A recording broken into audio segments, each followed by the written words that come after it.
एक बार आश्रम में बैठा रहता हूँ, क्योंकि आश्रम के बालकनी में ऊपर बैठता हूँ मैं वहां साधना करने। नीचे से ही आवाज आता है, हंसते हंसते कोई आ रहे हैं हमारे आश्रम, तो कोई हंसते हंसते आ रहे हैं, अच्छे से आवाज आता है जोर जोर से। और औरतों की हंसी नहीं, महाभारत को प्रकट किया था, ये आजकल औरतों को पता ही नहीं है। आजकल औरतें बहुत ज्यादा जोर जोर से हंसती है। औरत को जोर से हंसना नहीं चाहिए ना, आदमी को जोर से रोना नहीं चाहिए। जिस घर में ये होता है उसका कल्याण है। जो औरत जोर जोर से हंसती है द्रौपदी की तरह घर में विनाश लेके आएगी, वो निश्चित है। हंसने में संयम रखो, कपड़े में संयम रखो और आंख में लज्जा रखो, तो सच्ची औरत है, श्रद्धा है, अक्ल बुद्धि है, वरना बुद्धि कहीं पड़ी हुई है। ऐसे क्या हंसते हो, क्या करना इतना दांत दिखा के?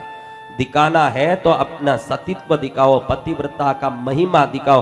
दांत दिखा के क्या आएगा? जिस दांत को तो जलाते समय कोई उठा के भी नहीं लेता। कोई भगवान बुद्ध का दांत थोड़ी है कि श्रीलंका में पेटी में रखी हुई। इसलिए बड़े विवेक से ही हमको रहना है। कैसे रहना है? विवेक से। कौन रहे विवेक से? हाँ, बहुत विवेक देख लिया। अरे भाई तेरा नाम क्या है? वैसा है इनका विवेक, विनोदी विवेक।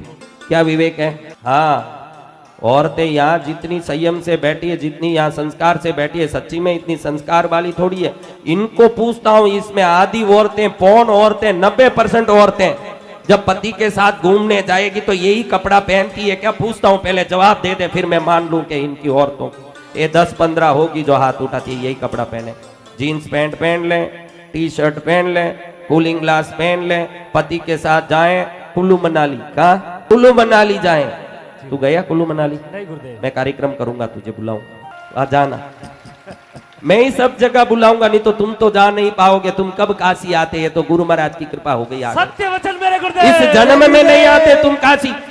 तुम कोई केरला से, तमिलनाडु से, कर्नाटक से, असम से, ओडिशा से, बंगाल से, बिहार से, उत्तर मध्य प्रदेश से, आंध्रा से, तेलंगाना से, कहां से नहीं आए हो? महाराष्ट्र से, पंजाब से, गुजरात से, राजस्थान से मैंने बुलाया।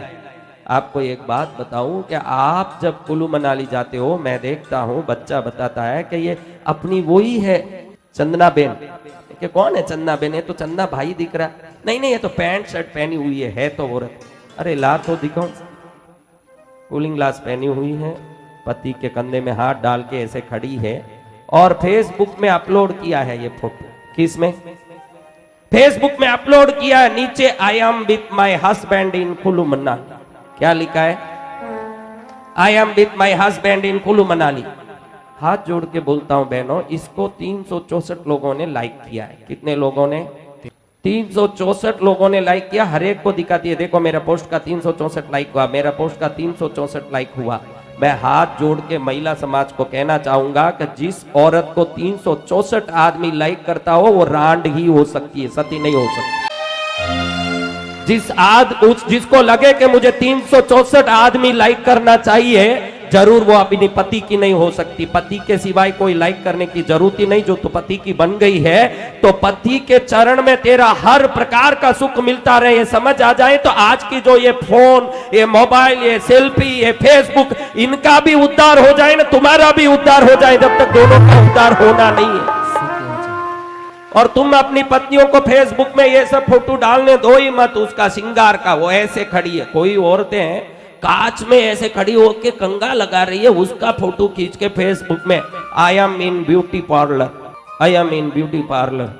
अरे गई होगी वही गलती और उसको डालना तो परम गलती। हाँ, बाहर आते समय पति विचार में पड़ जाए कि इसमें मेरी पत्नी कौन थी। 20 गई, कोई दिख नहीं रही मेरी जैसी। जाए तब अलग अलग टाइप की जाती है, बाहर आती है तो सबको एक सरीका करके भेज देता है। फिर पति को कैसे मालूम पड़ा महाराज यही मेरी पत्नी है? क्योंकि पैसा उसको ही देना है तो मालूम पड़ जाए, क्योंकि सीधी उसी के पास आती है। फिर मालूम पड़ जाए कि यही है, आ गई। इसलिए संस्कारों को जीवन में अपना। किसको? संस्कार। हाँ, उसी से सब मिलेगा। आप भजन करो मत। स्त्रियों के लिए कोई व्रत पूजा स्त्रियों के लिए बहुत कम है शास्त्रों में।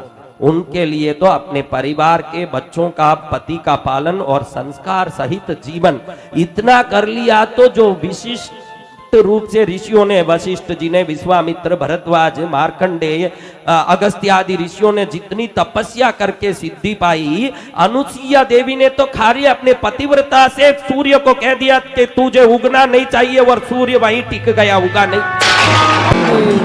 संस्कार का पालन ही बड़ा है। बाकी भजन पूजन बाद में करना। गलियों में माल में घूमते आ जाओ टी शर्ट पैंट पहन के, फिर बाद में गणेश चतुर्थी का अच्छा ड्रेस पहन के गणपति बाबा मोरिया, गणपति बाबा मोरिया। ओके मैं तुझे मारिया, मैं तुझे मारिया, तू क्या मोरिया मोरिया करे, मैं तुझे दो ठोकिया। तो ईश्वर के सामने सदा के लिए एक रहिए, आगे एक न पीछे। आजकल शादियों में जाते हो, कैसे जाते हो, क्या रंग रूप। शादियों में जाओ तो भी आशीर्वाद कैसे, आप बोलो। शादी में गए जरूर कवर भी देते हो पैसे का जहां गए, और जरूर तुरंत काउंटर में खाने भी जाते हो। आप में कितने लोग हैं कि शादीशुदा दंपति को आशीर्वाद देने गया, 1 मिनट भाई तुम खूब खुश रहना, जीवन में एक रहना। इतने हजारों लोग जा रहे हो, तुम सब आशीर्वाद दे के आ जाते तो उनका डाइवर्स हो सकता क्या? आज 100 में 60 डाइवर्स हो रहे हैं, 100 में 60 डाइवर्स। इसका कारण है कि तुम आशीर्वाद देने नहीं खाने जा रहे हो, इसलिए ये नौबत। जाके एक आशीर्वाद तो दे के आओ, तुम्हारा आशीर्वाद लगे कहीं काम तो आए। खाओ मना नहीं है, जाओ तो खाओ, खूब खाओ, लेकिन गए हो तो कुछ आशीर्वाद भी दे दो उनको कि भाई गए भाई हमारा आशीर्वाद लगे। बड़ों का चरण क्यों छूते हैं? शक्ति का स्वभाव है अधोगति। पानी ऊपर से नीचे आता है कि ऊपर जाता है? हमारा पत्थर ऊपर से नीचे आता है कि ऊपर जाता है? वस्तु ऊपर से नीचे आता है कि ऊपर जाता है? तो आपके शरीर में भी शक्ति नीचे आती है। जब भी कोई बड़ों को आप वंदन करते हो, पूरी शरीर की ऊर्जा नीचे रहने से चरण को पकड़ते ही उनकी शक्ति हमारे शरीर में आ जाती है। बड़ों को वंदन नहीं कर रहे हैं, बड़ों की शक्ति को अपने में लेके शक्तिमान बन रहे हैं। भारतीय संस्कार